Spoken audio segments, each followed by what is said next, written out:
नमस्कार मित्रांनो, मी प्राध्यापक नामदेवराव जाधव. 12 लाख मराठी तरुणांना उद्योजक बनवण्याचं ध्येय बाळगलेला माणूस. जसं की मी आपल्याशी गेल्या वेळी संवाद साधला होता की मी मराठा क्रांती मोर्चा भविष्य आणि वाटचाल ह्या विषयावरती जवळपास 10 एपिसोडची सिरीज करणार आहे. 10 त्याचे आपण भाग करणार आहे. हा आपला दुसरा भाग आहे मित्रांनो. तिसरा भाग आहे. मी आज आपल्याशी संवाद साधणार आहे. आत्ताच गेल्या आठवड्यामध्ये आम्ही कोल्हापूरला एक गोलमेज परिषद घेतली होती आणि मराठा क्रांती मोर्चा संदर्भात जी काही समाजाची मतं आहेत ती जाणून घेण्याचा पण प्रयत्न केला होता आणि त्यानुसार आता पुढचा भाग मी आपल्याशी बोलतोय.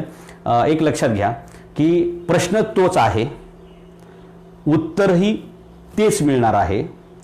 कारण जो टाळा आपल्याला उघडायचा आहे त्याच्यासाठी जी चावी पाहिजे, मास्टर की पाहिजे, ती चावी चुकीची चावी घेऊन आपण फिरतोय मित्रांनो. चुकीची चावी घेऊन फिरतोय. योग्य टाळा खोलण्यासाठी, योग्य लॉक खोलण्यासाठी एक मास्टर की पाहिजे, एक गोल्डन की पाहिजे. आणि ती चावी, मास्टर की म्हणजे सगळ्याच टाळ्यांना जी चावी लागते त्याला मास्टर की म्हणतात.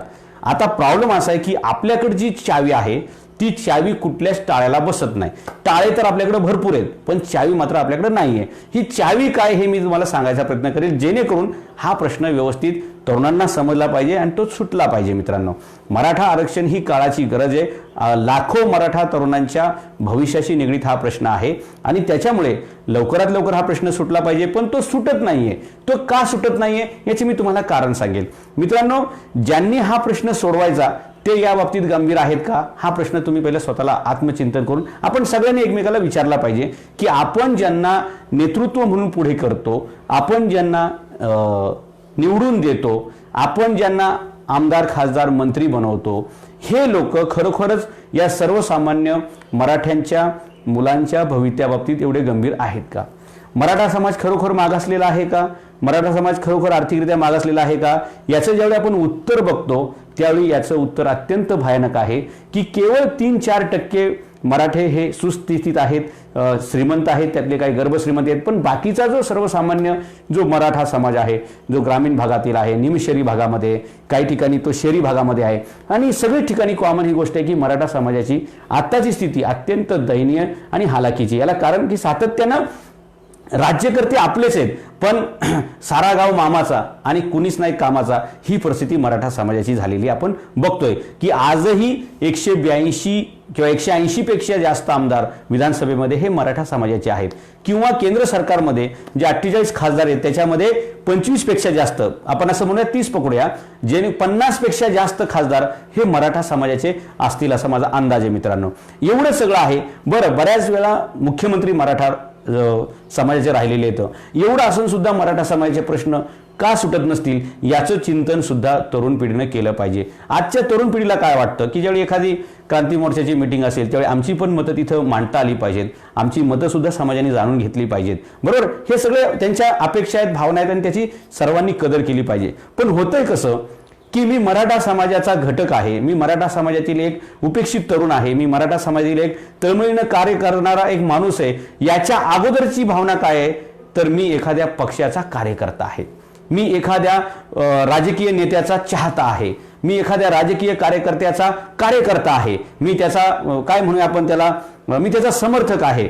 या भावनेनं जोपर्यंत आम्ही लढा देऊ, जोपर्यंत आम्ही अशा प्रकारच्या भावना घेऊन जगू, पहिली भूमिका आपली अशी पाहिजे म्हणजे तुमचं पक्ष, पार्टी, नेता, कार्यकर्ता ही सगळी लेबल, ह्या सगळ्या राजकीय टोप्या, हे सगळे राजकीय अंगरखे, हे राजकीय सगळे चपला, ह्या सगळ्या जेव्हा आपण बाजूला काढू आणि मी केवळ मराठा आहे, मी केवळ मराठा समाजाचा एक घटक आहे आणि या मराठा समाजातील जे उपेक्षित शोषित जो वर्ग आहे, ज्या तरुणांच्या भवितव्याचा, शिक्षणाचा, नोकऱ्यांचा, रोजगाराचा आणि एकंदरीत बाकीचा जो प्रश्न आहे त्याचा एक उठाव मला करायचा आणि त्यासाठी एक व्यक्ती म्हणून, या समाजाचा घटक म्हणून मी याच्यामध्ये सहभागी होतो, ही भावना पाहिजे.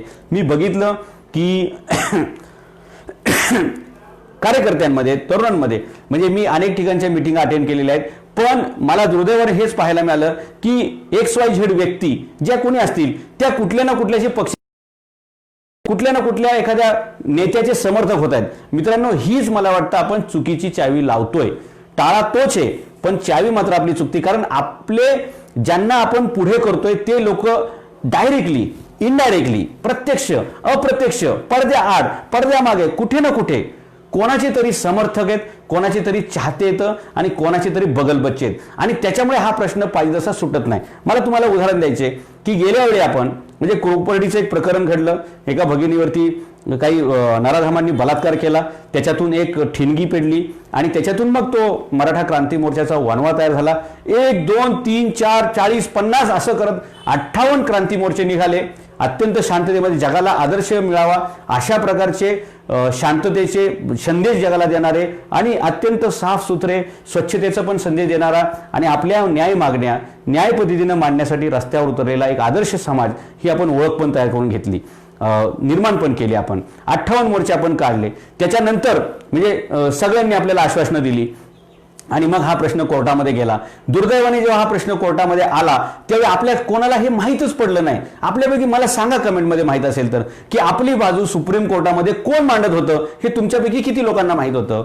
या सुप्रीम कोर्टामध्ये बाजू मांडणाऱ्या वकिलांना आपल्या समाजातील लोकांनी त्यांची फी दिली का, त्यांची जी काही त्यांची फी मानधन द्यायला पाहिजे ते दिलं का, त्यांना जे काही कागदपत्र द्यायला पाहिजे त्या डॉक्युमेंट्स पुरवल्या का, या संदर्भात आपण जागरूक राहिलो का, या संदर्भात आपण कधी आढावा घेतला का. आपण डोळे झाकून अवलंबून राहिलो की चला आता सरकारने आपल्याला सांगितले तुमचा प्रश्न सुटणार आहे, आम्ही एक समिती गठीत केलेली आहे, आम्ही एक समिती बनवली आणि ती समिती सगळं बघणार आहे.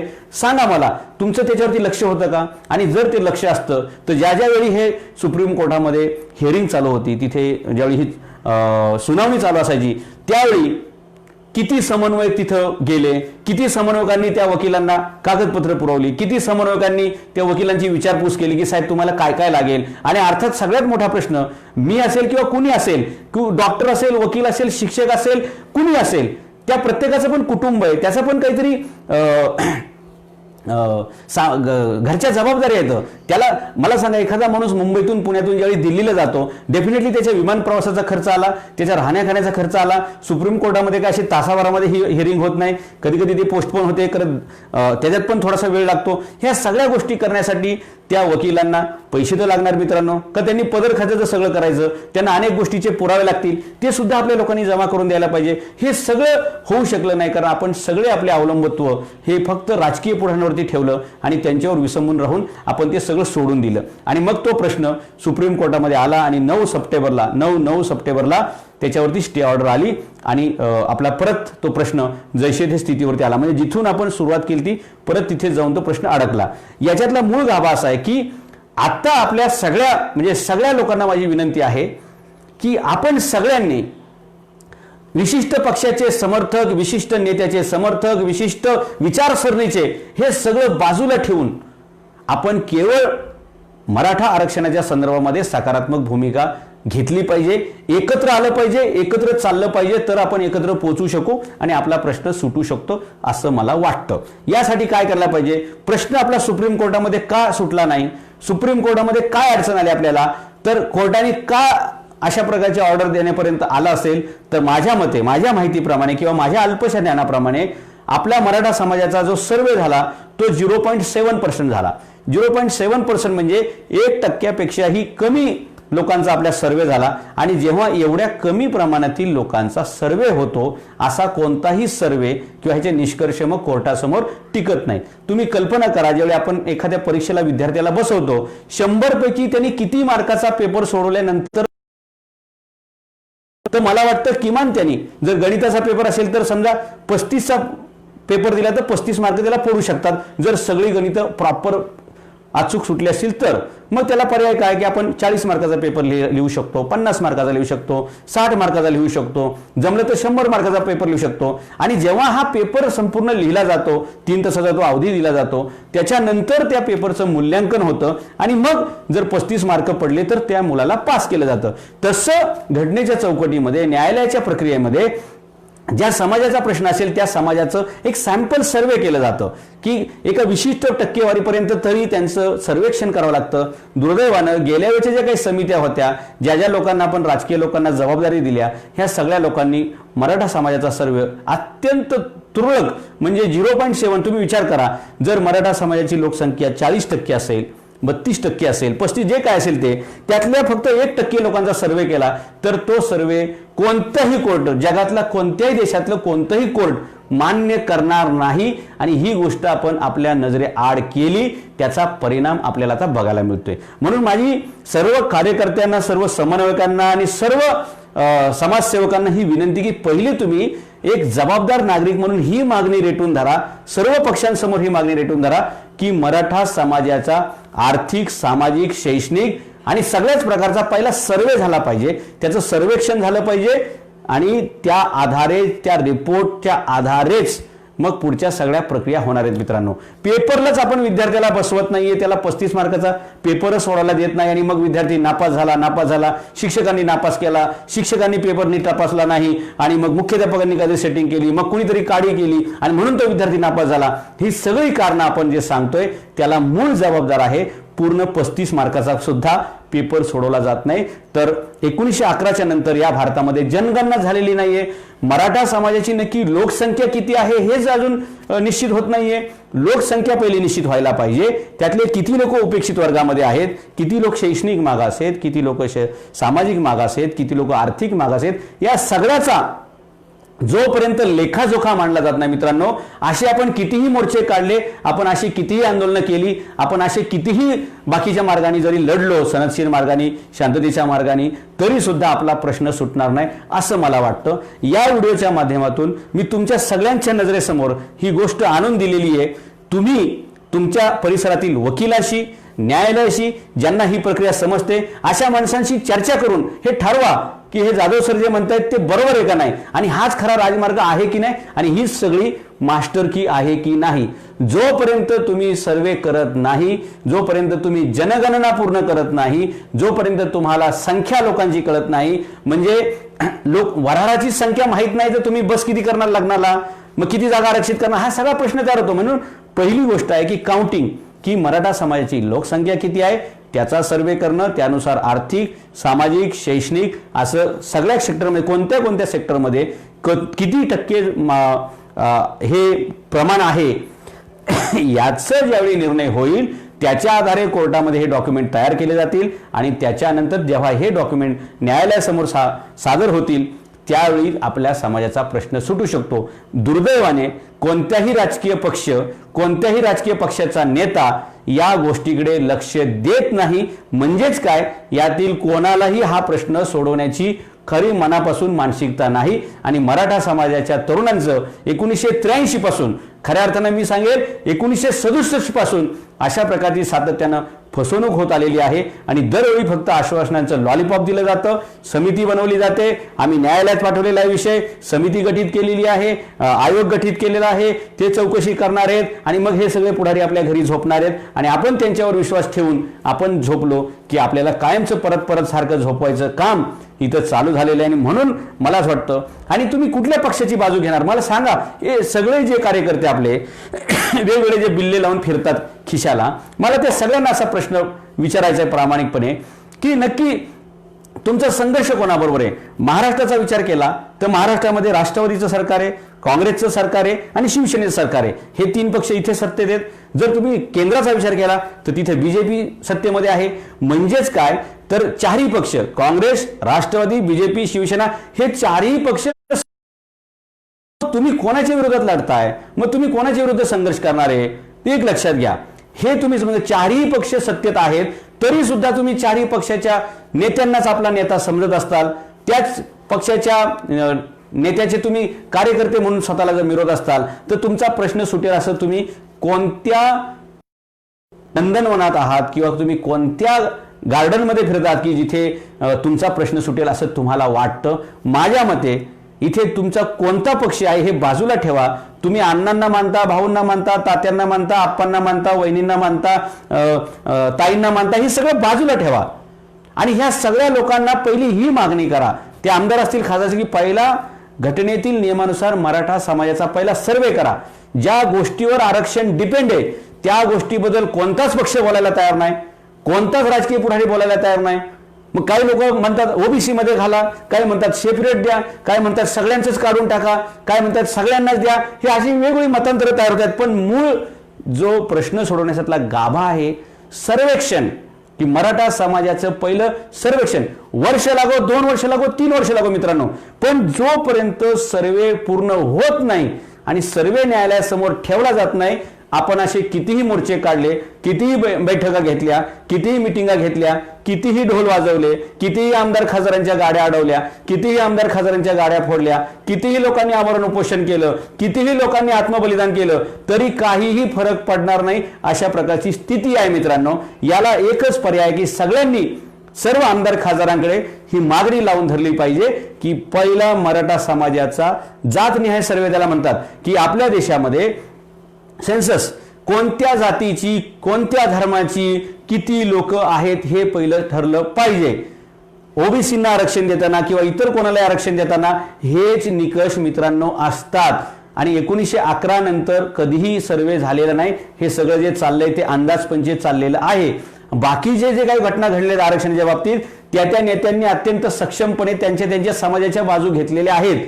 दुर्दैवाने मराठा समाजाची ही लंगडी बाजू ठरली आहे की मराठा समाजाची अशी खुल्लेआम आणि प्रामाणिकपणे बाजू घेणारा एकही नेता तुम्हाला आतापर्यंत दिसत नाही.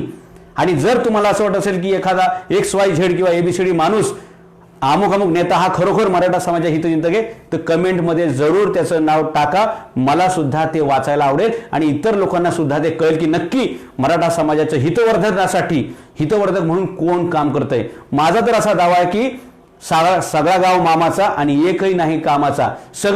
एवढे सगळे मराठ्यांचे नेते आहेत, पण कुणीही मराठा समाजाचा हा मूलभूत प्रश्न आणि त्या मूलभूत प्रश्नाचा जो गाभा आहे की हा सर्वे झाला पाहिजे, त्याच्यावरती मित्रांनो बोलत नाहीत. ते बोललं पाहिजे. माझ्या मते ही मागणी तुम्ही कायदेतज्ञांकडून तपासा आणि सगळ्या तरुणांनी ही मागणी लावून धरा. आपलं काही कुठल्याही पक्षाशी वैर नाही, आपलं कुठल्याही एखाद्या नेत्याबद्दल रोष नाही, आपले सगळ्याच पक्षाच्या लोकांबरोबर चांगले संबंध आहेत. असे सगळेच लोक एकमेकाशी नातेवाईक आणि संबंध जोडून असतात.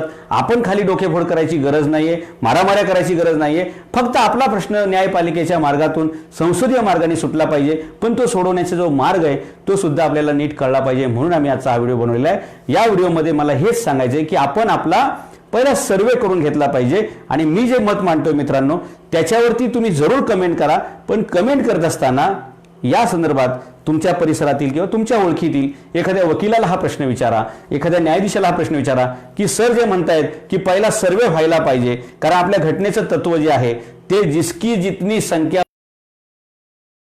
सरकार में हिस्सेदारी, मग तुमची हिस्सेदारी किती आहे हे म्हणजे मी तेच म्हटलं ना की बसमध्ये सीट किती आहेत, माणसं किती आहेत हे ठरल्यानंतर ते प्रायोरिटी ठरवणार आहेत की बाबा किती, कोणत्या गावातील किती लोकांना बसमध्ये बसवायचं, कोणत्या जातीतील किती लोकांना बसवायचं. आणि एक लक्षात घ्या, त्यातली आणखी एक टेक्निकल अडचण अशी आहे, एका जातीला आरक्षण देता येत नाही. Reservation is given to the class of caste, म्हणजे अनेक जातींच्या समूहाला आरक्षण दिलं जातं. म्हणजे समूह म्हणजे काय, ओबीसी मध्ये बऱ्याचशा जाती आहेत, SC मध्ये अनेक जाती येतं, ST मध्ये अनेक जाती येतं, NT मध्ये अनेक जाती येतं, मराठा समाजामध्ये किती जाती येतं, मराठा समाजामध्ये सुद्धा देशमुख आहेत, पाटील आहेत, कुणबी आहेत, अनेक बाकीचे प्रकार येतं. हे सुद्धा वाद आपण मिटवून सामोपचाराने आपसात आता ते सोडून देऊया ना राजांनो की हे वरचा आहे, हा खालचा आहे, हा प्रतिष्ठित आहे, हा गरीब आहे, किंवा हा शहरातला आहे, हा ग्रामीण भागातला आहे, हा जास्त शिकलेला आहे, किंवा हा कमी, किंवा ह्याचे राजघराण्याशी सोयरीक आहे, ह्याचे सरदाराशी सोयरीक आहे, ह्याचं मोठ्या इनामदार घराण्याशी सोयरीक, हे सगळं आपण मित्रांनो बाजूला ठेवूया. आपण मराठा एकच आहोत, कुणबी मराठा एकच आहे, पाटील आणि देशमुख एकच आहे. पहिले हे 4 फॅक्टर आपण सोडवूया मित्रांनो, कारण इथेच मोठा कळीचा मुद्दा आहे. ज्यावेळी आम्ही व्याख्यानाला जातो आमच्या प्रकर्षाने हे लक्षामध्ये येतं की पाटलांचे कार्यक्रम वेगळे, देशमुखांचे कार्यक्रम वेगळे, मराठ्यांचे कार्यक्रम वेगळे, कुणब्यांचे वेगळे. असं दुर्दैवाने करू नका मित्रांनो. आपण जर आपली नाळ तपासली, आपण जर भूतकाळामध्ये इतिहासामध्ये गेलो आणखी 5-50 पिढ्या मागे, तर आपले सगळ्यांचे पूर्वज शेती करत होते. आपल्या सगळ्यांचे पूर्वज हे शिवाजी महाराजांच्या स्वराज्याच्या कार्यामध्ये कमरेला तलवार बांधून तयार होते. 8 महिने ते तलवार चालवायचे. त्यावेळी ते क्षत्रिय असायचे, त्यावेळी ते मराठा असायचे. बाकीचे 4 महिने पावसाळ्यामध्ये हे सगळे लोक शेती करायचे, त्यावेळी ते कुणबी असायचे. आणि म्हणून आपल्याकडे एकाच कुटुंबामध्ये समजा आज्याचा दाखला कुणबी असेल तर पंजाचा दाखला मराठा आहे, आज्याचा दाखला जर मराठा असेल तर पंजाचा दाखला कुणबी आहे. हे सगळं का होतंय? कारण शिवाजी महाराजांनी आपल्याला ह्या दोन्ही परंपरा दिल्या की जर तुम्हाला देश पुढे न्यायचा असेल तर तुम्हाला शेतीकडे दुर्लक्ष करून चालता येणार नाही. कारण त्यावेळी जगाच्या व्यापाराचा सगळ्यात मोठा जो मुद्दा होता तो कृषी होता आणि म्हणून तुम्ही शेती पण केली पाहिजे आणि तुम्हाला तुमचं राज्य उभं करायचंय, तुम्हाला तुमचं साम्राज्य उभं करायचंय, तुम्हाला तुमच्या समाजाला न्याय द्यायचा आहे तर तुम्हाला हातामध्ये तलवार पण घ्यावं लागेल, तुम्हाला क्षत्रिय पण व्हावं लागेल, तुम्हाला मराठा व्हावं लागेल. हे सुद्धा शिवाजी महाराजांनी शिकवलं आणि म्हणून आपण हे समजून घ्या की जसं पंजाबमध्ये जाट आणि शीख हे एकाच आईची दोन लेकरं सख्खे भाऊ, तसं या महाराष्ट्रामध्ये मराठा आणि कुणबी हे एकाच नाण्याच्या दोन बाजू आहेत. पाटील आणि देशमुखी ह्या भूतकाळातल्या आपल्या डिग्र्या मित्रांनो, वर्तवनामध्ये ते आपल्या भिंती होऊ नयेत याची सुद्धा आपण काळजी घेतली पाहिजे.